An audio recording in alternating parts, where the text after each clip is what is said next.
Ed here with the Digital Digest, and today I wanted to share my full review for the Sigma 45mm F2.8 DGDN contemporary lens for Sony full-frame E-mount cameras.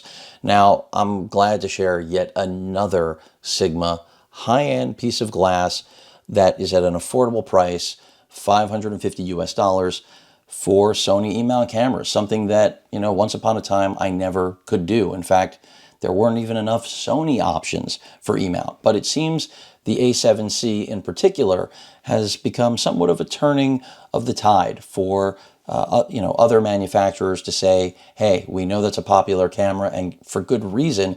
It delivers just about everything a consumer could want, no matter whether they're an amateur, a hobbyist, enthusiast, or of course a pro. And it's so lightweight and convenient.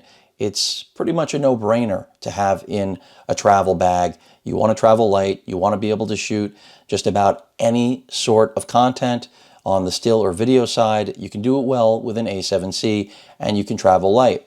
So the 45mm, it's not the fastest piece of glass. In fact, among the Sigma lenses, it's the second slowest. The 24mm is the slowest of the bunch that I got of these compact primes, which is a 3.5. The 2.8 here, I think, is totally acceptable.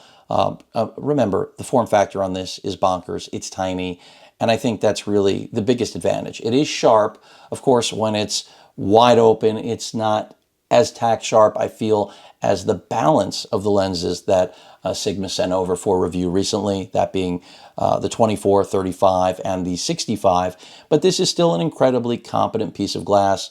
It also follows the exact same build and overall design cues as Sigma's Cinema line of lenses, which I really like. Metal lens hood that does protect the lens well. This is the only one I believe that does not support the new magnetic cap, so we don't have a metal assembly there on the front end surrounding the element, but still really nice piece of glass, made in Japan like all of Sigma's products.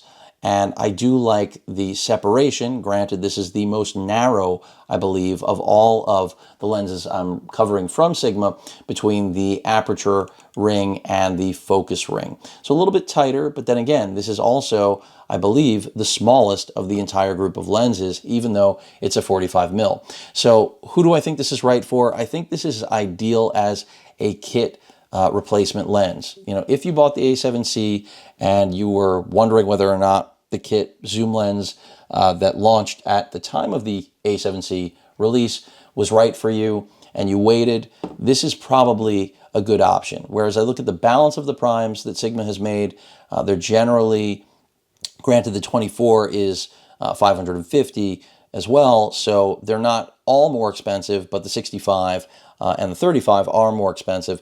This does again fall into a range of where I feel like we're looking at a prime kit piece of glass, and I wasn't disappointed with it. I mean, if you want to shoot portraits, it's a good focal length. It's not 50, but it's 45. It's very close. And when I compare it to something like Sony's own 40mm, which to me is more of a head scratcher than this, because this is closer to 50. So I can understand what Sigma was after. After all, this is not really as odd. To me, the 40mm is just an odd lens that Sony put out. It's not a bad piece of glass, but this doesn't have as much weather sealing. I go over this all the time as Sony's lenses, but again, don't get it wet. Don't recommend that with anything. The balance on this camera, incredibly good. Again, that's the beauty of all these compact primes, is that now you can have a bag full of them. And traditionally, if you were carrying a Sony a7R IV and just a few lenses, the weight would be much more than carrying the A7C and 4 compact prime lenses. I mean, it's just, I like the direction we're going in. This is not my favorite among the lenses that Sigma sent me, but I think that for a lot of users that are looking for the middle ground, again, the kit replacement, while the 24mm matches it in terms of pricing, this is a little bit faster, and not everybody's looking for an ultra wide. And if you're looking to shoot more portraits than you are landscape, this is going to fit the bill. I like the lens hood on all of these new lenses, metal construction, something that we didn't always get with Sigma. I keep mentioning it for that fact. They listened to the consumers and delivered a lens hood that is really a reflection of the entire quality of build that you're getting across the entire lens. The only switch on here, like all the other Sigmas that I've been covering, is the autofocus switch. And all I can say is that, again, it is a very sharp piece of glass. It's only going to get a little bit less sharp when it's wide open. And that's to be expected with every piece of glass on the market, even if you're dealing with Sony's GM line. Of course, we could pretend that they don't get softer. Some don't, but the majority of glass, no matter who the manufacturer is, no matter what the price tag is, you take a hit when you push it to its extreme. And that's to be said for just about every form of technology, not just photographic equipment. So, do I think this lens is worth its ask at $550? I personally would go with the 24mm over it.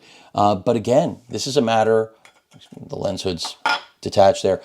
This is a matter of whether or not you prefer an ultra wide or something more portrait oriented. The beauty is that with this pricing, you have two completely different photographic tools for the price of what traditionally would be one prime lens. A good example is that here you get the 24 and the 45, and you're spending about $1,000, and that would typically only buy you this 55 f1.8, which is still an amazing piece of glass, I might add, but it's a $900 retail, originally $1,000. It might have even been more back when it launched a long time ago alongside the very first full-frame E-mount camera that Sony ever made.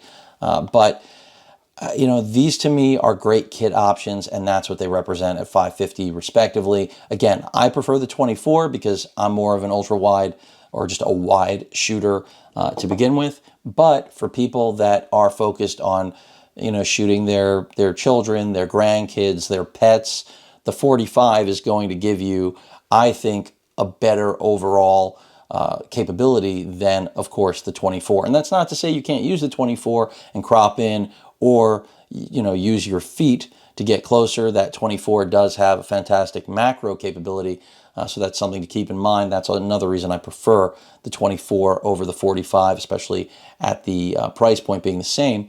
But if you're looking for something close to a 50 mil and you don't want to break the bank and you want better quality than what Sony is offering, at least in their kit zoom lens, this absolutely delivers it. Now, alternatively, if you're willing to spend $50 more and get Sony's 40mm lens, there are some advantages. You know, it does have the customizable button, which, you know, for me has been the APS-C crop mode button. Turn it a little more into a telephoto. Yes, you lose resolution, but you are essentially cropping in on camera, so it kind of makes it into a zoom option.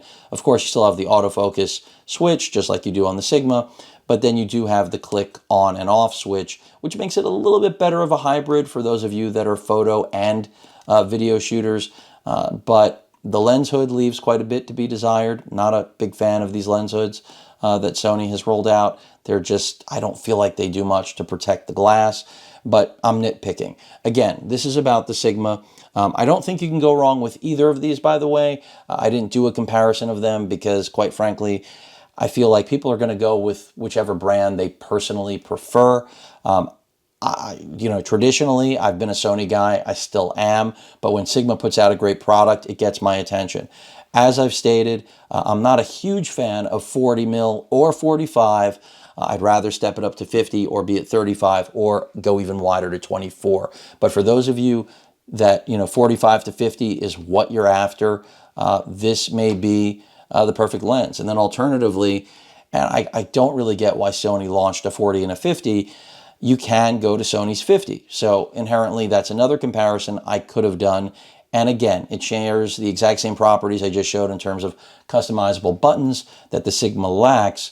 But, you know, you're spending more. You're getting, in my mind, something that is also really good. I don't think you can go wrong with this lens or this lens at its respective price point, because no matter what, you're going to get sharp stills, quality video, and minimal focus breathing from either of these. And that applies to the 40 that I brought in frame also. You will still be living with this lens cap though, which I'm not a fan of. I can't pretend to be a fan of something I am not. That just doesn't work out.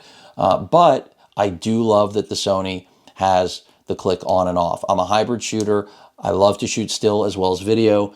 And of course, the Sigma is completely capable of doing both. But if you have to change your aperture on the fly or if you enjoy doing so on the lens, that click noise, it's going to be in your audio. And of course, you could take it out. So it's just a little bit more work. And you may not be capturing audio, on camera anyway.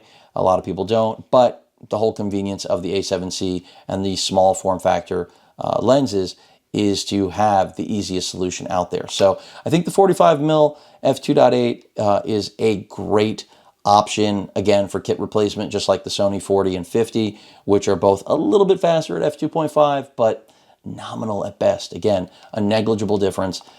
So it really just comes down to, in my opinion, whether or not you prefer Sigma over Sony, because pricing is so close, performance is so close. It's just good to have options these days, folks. That's how I look at it. Great lens. Not my favorite of the new lineup of Sigma glass out there, but certainly competent and definitely worth a look if 45mm is what you're after and you like the robust build quality that I feel Sigma brings to the table, where Sony keeps it a little lighter. It's really a matter of personal preference. There's no question the A7C is about convenience and form factor, and Sony reflects that in their lens lineup. Sigma is just doing Sigma, which is, a little beefier, a little bit more solid, and lens hoods that still remind you, as compact as the lenses are, that they still need to be protected. So just a matter of personal opinion. I don't personally feel swayed one way or another with the 45 versus Sony's 40 or 50, although I do feel the customizable buttons and the click switch are compelling attributes for both the Sony 40 and 50. But they're more expensive and don't necessarily add anything to you if you're not a hybrid shooter. So food for thought. But that pretty much wraps it up. Another solid lens from Sigma. It's a good time to be a Sony E-mount full frame shooter. You've got a lot of options. And yes, this could be used on APS-C, as can all of the full frame options from Sigma that I've been reviewing lately. But, that's really a matter of whether or not you'd want to do it. They're small enough that they certainly match APS-C form factor. But at this point, with the A7C existing, I don't really have a reason to recommend APS-C anymore. And that's kind of why the A7C is such a fantastic camera, is that it's not the death of APS-C. APS-C is still there, still a more affordable option with great results, but it's tough for me to recommend an A6600 even at $1,100. I think that was the most recent sale price, when you've got such capability in basically the same form factor right here, and such a broad breadth of glass now in the full frame realm, even now in compact form. Any questions or comments, please feel free to post them. Hit that like button. And as usual, please feel free to subscribe, and please stay safe. Later.